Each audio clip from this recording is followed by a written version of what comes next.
Do or do not. There is no try. Well, that's kind of the situation here. You don't have a choice. If you change nothing, diabetes will take you out. Okay, number 2. Don't eat the simple sugars. Look, this is common sense. We know what these are. The cookies, cakes, candies, ice cream, honey, molasses, maple syrup. Yeah, all of those things. These are 100% glucose. They're 100% carbohydrates. You cannot eat these things, and I don't want to call them foods, these things as a diabetic. Sugar consumption in the United States has topped 160 pounds a year. This is madness. Number 3, don't eat any food that's been fried or deep fried foods. No more French fries, chicken McNuggets. Look, if it's been exposed to high temperatures, you shouldn't eat it because the oil in the food, whether it's animal-based or vegetable-based, it becomes denatured and it's terribly harmful for you. And there's much more I could say here, but I won't. Just don't eat anything if it's been fried or deep fried foods ever again for the rest of your life. Number 4, don't drink milk or fruit juice. I mean, this should be almost obvious. Milk is loaded with lactose. Plus, it's just a horrible food, the stuff you buy in the grocery store called milk. It's terrible stuff. Don't drink it. Fruit juice, look, a no-brainer. This is almost 100% sugar. As a diabetic, what in the world are diabetics drinking orange juice for? It can't happen. Don't do it. Number 5, limit your whole fruit. Yes, I know. We hear eat plenty of fruits and vegetables. No, it should be eat plenty of vegetables. Not fruits, not for a diabetic. For a normal person, maybe yes, but even then it should be somewhat limited. Body's not meant to be totally immersed in all of this carbohydrate all the time. That's not what the Paleolithic diet demands. And we know the body excels in these, not just from the native populations which we can examine, but from an evolutionary standpoint, our bodies have lived with that Paleolithic diet for hundreds of thousands of years. Modern processed foods and diets didn't exist 150 years ago. That's why our bodies are rebelling. Okay? So understand, fruit is almost 100% sugar. Granted, a much superior form of carbohydrate than the processed examples we talked about here, but limit your whole fruit to no more than 1 small serving a day for now. When your body recovers a few weeks or a few months down the road, maybe we can add to that, let your glucometer tell you what it can handle. And lastly, and maybe most importantly, severely limit the grain-based foods, the breads, cereals, and pastas. You see them here. Look, almost every time I get a call and I hear the explanation from a diabetic, I ask the same question every time. I say, look, what exactly did you have for breakfast? And I hear almost the same thing every time. I asked this gal from Wisconsin that question. I could almost hear her puff up with pride on the other end of the line as she answered my question because she'd been doing exactly what she'd been told. Oh, well, Ken, wonderful. I had slow-cook oatmeal, low-fat milk. I had a handful of blueberries and a cup of coffee. I said, what? Are you kidding me? She said, why? Why? That's what I'm supposed to eat, right? Well, yeah, it is what you've been told, but it's absolutely wrong. Your breakfast was almost 100% carbohydrate. What in the world would a diabetic be eating a meal of almost 100% carbohydrates for? Look, we know what diabetes is. The body's inability to properly metabolize blood glucose. So why in the world would we eat oatmeal? What's oatmeal made of? Oats. Oats runs about 78% carbohydrate. All grains are concentrated carbohydrates. Corn about 82, wheat about 80. You can't eat these foods and expect your blood glucose to be normal. It's going to drive it through the ceiling. And that's exactly what it was doing to her. It's exactly what it's doing millions and millions of times every day in this country and hundreds of millions of times around the world. So understand this. Remember our discussion of carbohydrates and how it causes insulin to rise. We've got to stop that process. There's only one way to do it. That's to severely limit any breads, cereals, and pastas. So instead of that oatmeal, milk, and orange juice for breakfast, what do we do instead? Largely protein and fat. What do we eat for breakfast as a diabetic? Simple.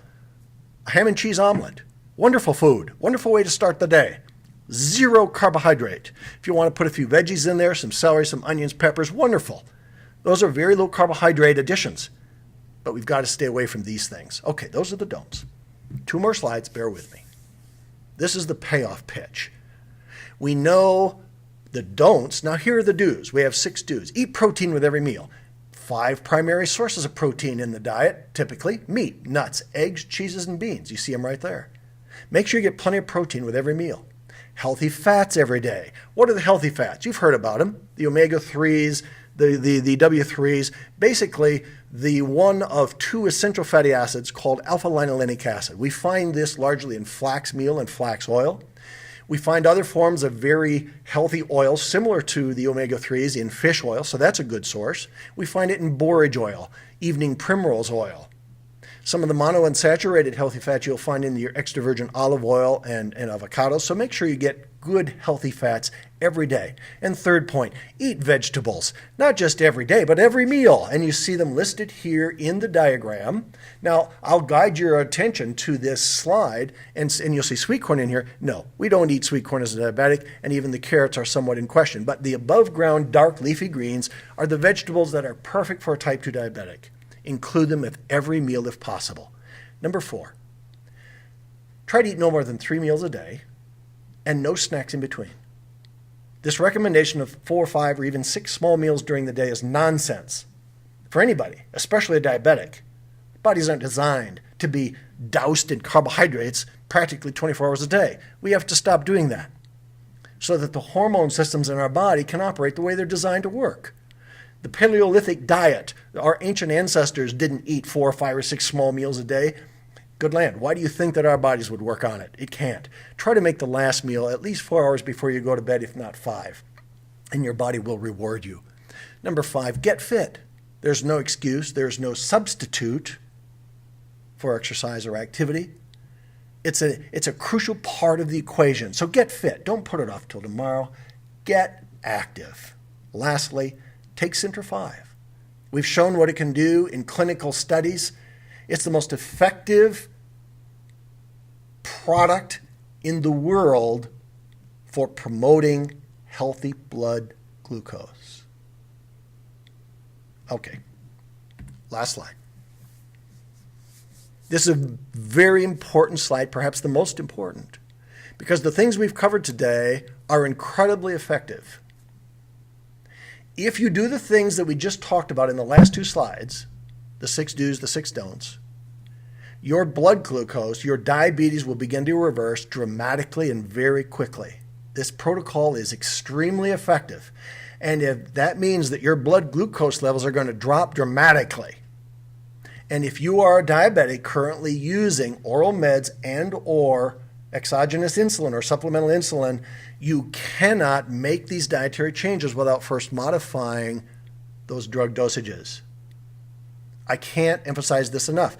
If you try to do that, if you make these changes in your diet, you start exercising, you don't reduce or modify your oral meds or insulin, those medications could drop your blood glucose to dangerous low levels and could kill you. So this is very serious information. Before you do that, talk to a knowledgeable medical professional. I say knowledgeable. I've talked to many nurses, many doctors over the last 10 or 11 years, and I can't tell you, many of them simply are too swamped with what they're doing to know much about diabetes.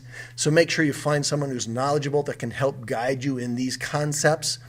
You might refer back to some of the books we talked about earlier. Okay. Ladies and gentlemen, thank you for joining me today. I appreciate your attention. If you have questions, I'm happy to answer them. My email address, kenh@cintratec.com, www.kenh@cintratec.com. And you can always go to our website for more information, and that is cintratec.com. Thank you very much.